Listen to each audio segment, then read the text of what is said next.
Welcome to AITO AI, the podcast which discusses smart software for government use cases. In this program, Erik and Stephen Arnold interview Connecticut State Senator James Maroney.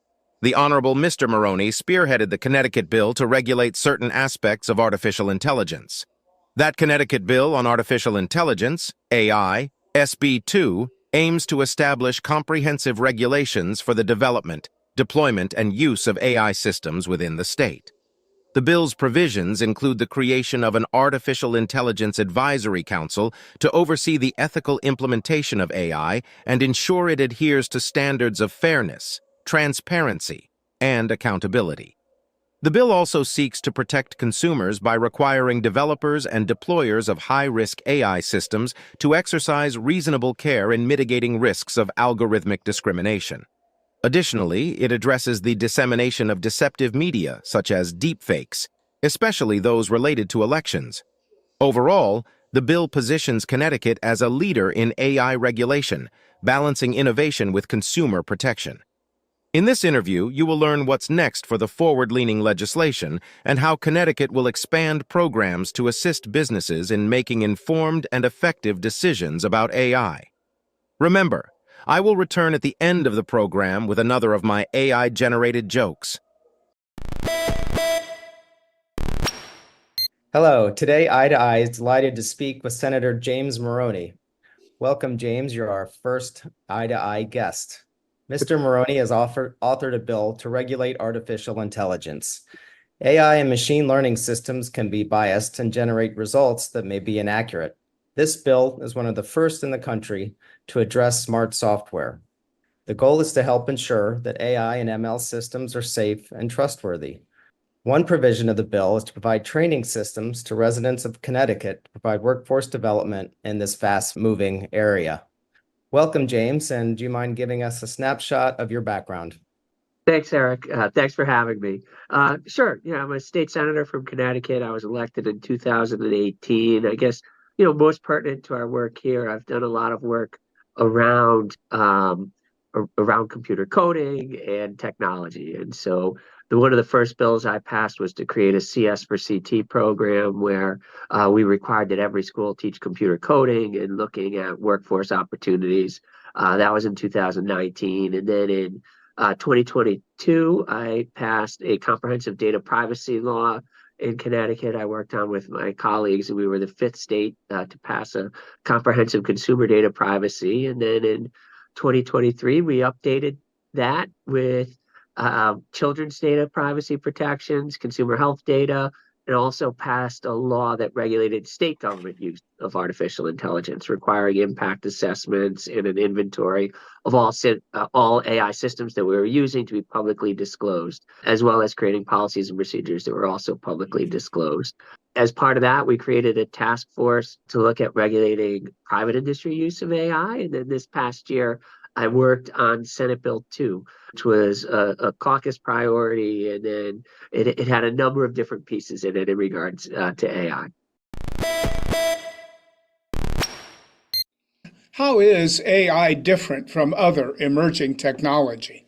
I think, one of the ability to learn scale, right? And I think now the whole Moore's law we're seeing is since the launch of the internet and going back decades, I guess, but everything goes twice as fast, right? And we look at when ChatGPT launched, twice as fast and cost half as much every 18 months to 2 years. And when ChatGPT launched, it reached 100 million people in 2 months. And then when Threads launched, it reached 100 million people in 5 days. And you look back to, I think Instagram was 100 million. It took, I think, 5 months. And so we're just seeing the ability of things to scale so quickly. But I think also what we're seeing different here is the ability really to democratize access to computer coding, right? And that we'll be able to create things using AI, right? A lot of the uses of ChatGPT are creating code, right? Which wasn't I don't think that was intended initially, but because of the structure, it's easier to predict. A lot of the uses to have it come up with code, and we're seeing AI coming up. I think it's 70% of the code at Microsoft now. So I think democratizing access, to coding and technology, but also to information, just making information easier to share with people, and looking at ways that you can upload information from experts, and then people could ask questions and get that access. But I think scalability and ease of use, I think, are really two of the big things that I'm seeing different. Why is additional regulation required for AI? Yeah, I think for a few reasons. One, we have those known knowns, those known risks right now. And most pernicious harm right now, I would say, is deepfake revenge porn. Right? I had a woman who called me last week. She had read the article that the governor said he was going to veto the bill, and she read my name in there and got my number and gave me a call to say she wanted to help because her 15-year-old daughter at her school, a boy had taken her profile picture from one of her social media accounts, run it through a notification software, and so generated a naked photo of her daughter and another girl, and had texted that photo to another boy and was showing it to other boys in school in the cafeteria. And right now, with our revenge porn statutes, that is, or non-consensual intimate images, that's not a crime. And so that boy was suspended for 2 weeks, but there was really nothing that the police could do, and she had no further recourse. That's one of those, again, it's a known harm. And so that's something we need to address. I think everyone heard of it when it happened to Taylor Swift, but last fall in New Jersey, there were high school girls where they took their yearbook photos and did the same thing, and boys sent them around the schools. That's something we need to address now, as well as we've seen the deep fakes in regards to the elections this year, 2024. More than almost half the world's population is eligible to vote in a democratic election this year. We've seen, we heard of the instance of the deep fake of President Biden's voice going out in New Hampshire, but there have been around the world other examples of deep fake videos that have been sent out of candidates purporting to say things they didn't really say. One, we need to address those known knowns. We also know that there are examples of bias in algorithms. When we're looking at what we consider a high-risk AI or AI that's making an important decision about your life, we need to test that to make sure that we aren't having those unintended disparate impacts. And people will say, well, discrimination is already illegal, which is true, but how do you know? Right? A lot of times, for many people, the algorithm is a black box. You don't know how it's coming up with the decision. And that's why we say that, before you launch it, to make an important decision about someone's life, being housing, a yard matrix survey of landlords said over the next 2 years, 75% of multi-tenant landlords plan on using AI to screen potential tenants. And so how do we know that it's not discriminating, right? You need to test that to make sure that it's safe. Over 80% of employees will be using it to screen resumes. And there's the example, I think it was a 2018 example, when Amazon was using an algorithm for screening applicants. And since most technologists were men, it determined that it wanted men for the job. And if it went through a resume and you were on a women's soccer team or in other ways it found you were a woman, you were not sent on to the next round of hiring. And again, to their credit, they acknowledged that, they found that, stopped using the algorithm, and made it public as a teachable moment, right? And that's, again, bias can creep into the algorithms, and we don't know it. And hiring, it could be age, and the bias impacts us all. A lot of instances of racial discrimination in algorithms, and we've seen there was the algorithm that determined your interest rate on your mortgage, where if you had graduated from an HBCU, a historically black college or university, everything else was equal, it gave you a higher interest rate. So you had to pay more for your mortgage. And again, we just want to make sure we're testing to make sure that things are safe, and then also that we're giving people the information they need to create the impact assessments. And so we know that some of the general purpose models, right, can be integrated in a variety of ways. And so they need to, eventually we'd like to require they make the information available so that if you are going to use it to make an important decision about someone's life, you have all of that information you need to test it.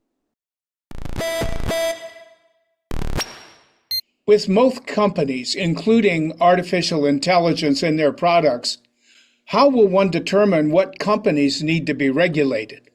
Yeah, and I think the best way is a risk-based approach. If you look at, the EU's AI Act, you're looking at the higher risks, right? So there are low-risk uses of AI, video games, and that's something that you don't need to regulate as strongly, or chatbots. You don't necessarily need to regulate that as strongly, or within creating content in your PowerPoint, or, I use an AI called pop.ai to create slideshows for me. So those things are lower risk uses. And so just determining what are the higher risk uses and trying to regulate those higher risk uses. I think a risk-based approach is probably the best way to go. And as you mentioned, there are a lot of low risk uses, and we're going to see it implemented in many different ways in many different products. If there's not risk, there isn't as much use to regulate it. And some ways it'll end up being industry specific, like the self-driving cars, that there'll be specific regulation. You don't need a general regulation for in insurance. NAICS, National Association of Insurance Commissioners, came out with a model bulletin, and they're regulating the use of AI within insurance, and had more requirements than what we had put in our bill. But it's again, there's going to be areas where you need a domain specific knowledge to regulate the use of it. But in a lot of these low risk uses, as with many product liability, you test a car to a different level than you test an airplane. There's different levels of risk, and it'll be the same with AI. There's different levels of risk for how it's being implemented. And so some areas don't need any testing, some will. Following up on that, we see here federal government side trying to put in guardrail customers of Microsoft's suite of products. The amount of AI that is now embedded within those applications is very prevalent, probably the most widely used aspect. As this technology is just in the products, how does that affect Connecticut or your staff or just day to day? Learning how to use the different tools that are available to help make us more efficient. Right? And we look at AI for efficiency, right? And I think within the Microsoft, the Office suite of products, right, helping to make it easier to create a PowerPoint or to do some of the different things, helping you make it easier to analyze data as we go through, and you can use natural language to do things. I think I was at a conference once where they said the new computer coding language is English, because we'll just be able to ask questions and get answers. So it's learning how to ask those good questions. I think it's going to make us more efficient, and it's just that we need to upskill people so that they're comfortable, they're not afraid, in so many different ways, right? I think there are lots of different ways for utilizing the AI for efficiency. One, I ran, an AI, we had a task force. And so what I did was I took every meeting and uploaded the YouTube video to turboscape.ai, which transcribed each meeting. And then I took from the beginning to the end of each speaker and uploaded that into ChatGPT. And I said, summarize this as if you were writing an article for an academic journal, and so in 5 paragraphs. And so we were able to summarize and get written summaries of each of the speakers' presentations, which we then looked over to make sure. And that's one of the keys, is that people need to, you can't just accept everything that comes out of a ChatGPT because of the hallucinations. And sometimes it'll make things up. We've seen the examples of lawyers having ChatGPT write their briefs and submitting fake case law, fake previous cases. So it is important for checking that. So, and that's one of the things in state government use. Washington State had put out generative AI policies and procedures. And one of the things with using the generative AI is that you have to disclose that you've used it, say who edited it, and say who fact checked it. Another thing, again, considering is what instances you're using, because we have to be careful of taking, and most of what we do in government is public record anyways, but taking constituent data, put that into ChatGPT, right, where could then expose that publicly, but potentially. It's just being thoughtful with how we use it. So I think, we do need to provide some training about the ethical and responsible uses of AI, but it is going to be embedded in so many of the things we do to help us, again, achieving that efficiency. And I think in Thomas Friedman's book, Thank You for Being Late, he says going from AI to IA from artificial intelligence to intelligent assistant, or Microsoft calls it as the co-pilot. And that's really, I think, how we're going to see the use, is just making us all more efficient. A couple different conferences I was at, they kept citing that it's going to make us 30% more efficient, but how? Right? If you don't learn how to use it and different things, we won't achieve that efficiency. And that's one of the goals of that Connecticut Online AI Academy, is to help everyone learn how can we use it to help make our lives better, to help make us more efficient, so we can get back to doing the things that only humans can do. Do you have plans to introduce additional AI legislation, or is it reviving the SB2 in the next legislative session? We'll be back with SB2. While it didn't pass in Connecticut, I worked very closely with my friend Senator Rodriguez from Colorado. We met weekly to keep our bills aligned, because again, we recognize that it would be difficult to have a patchwork of 50 different rules and regulations. Why we created that working group of over 30 states. But he was able to get the bill across the finish line. We don't know if the governor is going to sign it yet or not. We're very hopeful that Governor Polis will sign that in Colorado. So we will be back in Connecticut. Some areas I want to look more at the digital watermarking. The NIST definitions and recommendations are coming out this year, so we'll have that information to improve that section. Look at the general purpose. When they did it in the EU, they had size parameters on there. I don't necessarily.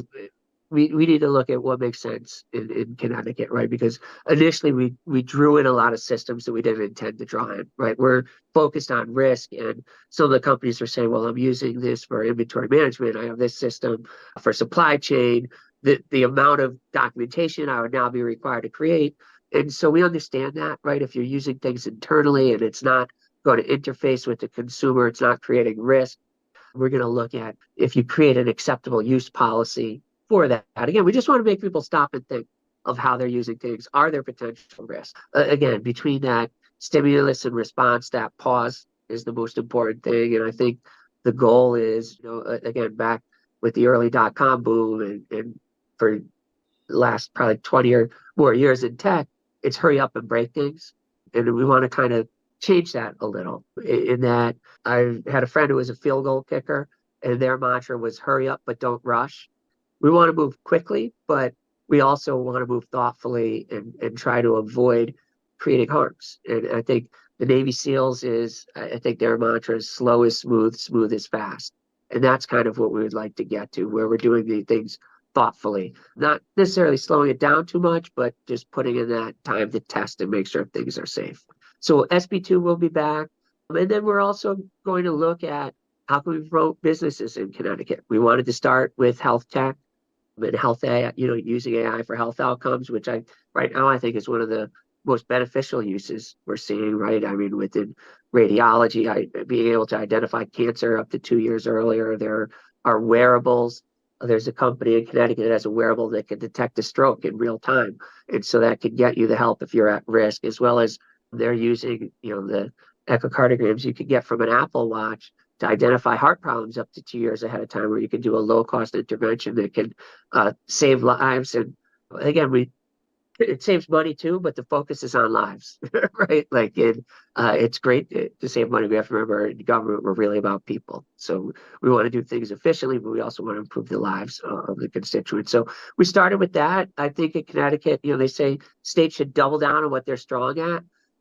Health in Connecticut, we have the health insurance companies. We have Yale, UConn, Jackson Labs, right? We have great universities doing research. So I think in health is an area where we can lead. Advanced manufacturing, I'd like to look at next. And I think the big companies are figuring this out. Part of the bill was to ask CASE, the Connecticut Academy of Scientists and Engineers, to go out and survey companies to find out what they're doing and to ask them questions to see if we can help them implement AI to improve their processes. In my district, I represent 4 towns, but back when I was in the House, I represented 2 towns. And in those 2 towns, we had 77 small businesses selling into Sikorsky's supply chain, which have 15 employees. A business like that isn't going to be able to figure out how to implement AI to make themselves more efficient. And so that's where the state needs to step in. And we did a survey last year, and 80 businesses responded. half of them said they didn't expect to be using AI within the next 5 years, which means half of them won't be around in the next 5 years. But actually, it just means they don't understand what it is. And so that's why we want to go out and do a more thorough survey of 20 businesses and actually talk to them, ask questions. Next year, we'll probably have some legislation around what the state can do to help implement AI to improve processes within manufacturing companies and help with the small businesses specifically. And then the next step would be looking at, and we're already doing well in fintech and insurtech, but I think that's where we can lead. But I think probably the smaller businesses need help, the state aggregating resources and helping them first.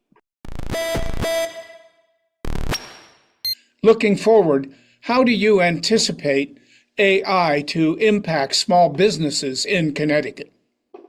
Yeah, I think we are going to see those increases in efficiencies in businesses. We're going to see new industries popping up, right? I think the bad news and the good news of AI, like there was, I was at a conference where someone said, and I looked it up online as well. It was one of the World Economic Forums or someone who put out this study. AI is going to cost 85 million jobs between 2020 and I think 2030, but it's going to create 97 million new jobs, right? And the same happened with the dot-com boom. It cost some jobs, but it created other jobs. And so I do see new industries probably, some of the things they talk about, AI ethicists, help with managing AI risks. Eventually we didn't require third-party auditing for AI systems, but that is something that I think will be coming in the future. And so there'll probably be an industry around doing the audits, just like, all publicly traded firms have to have an accounting audit, a financial audit. At some point that may be required for those high risk systems. And then as far as I see companies probably using more of the open source AI models and customizing things for their own use. I think that there'll be smaller models rather than using the larger, a ChatGPT, which costs millions of dollars to retrain and it's run on so much data. They're running out of data to train it on. But I think they've found that, for specific purposes, if you use curated data sets, you could have more effective models that are lower power usage and for your specific use. And also, if you're running it internally, there's not the same risk of access to your data and other exposure. So I do see that probably coming, that there'll be an industry around helping companies to create their own custom models to help with their own processes and making them more efficient. That sounds good. I think we agree. We'll have to have a follow-on podcast, the lessons of 1.0 in an AI in an AI world. Well, thank you, James. Thank you for your time, and we look forward to having you back. Great. Thank you very much. Thanks for having me. I am back. AI to AI thinks Senator Maroney is an elected representative to watch. Why? He thinks In an Informed was about AI to AI and how to control constructs like me. Now our joke. Did you hear the joke about the new London, Connecticut Harbor Lighthouse? It has smart lights and most people find it illuminating. Heh, heh, heh, heh. That's my best AI joke. This is Ivan I2 logging off.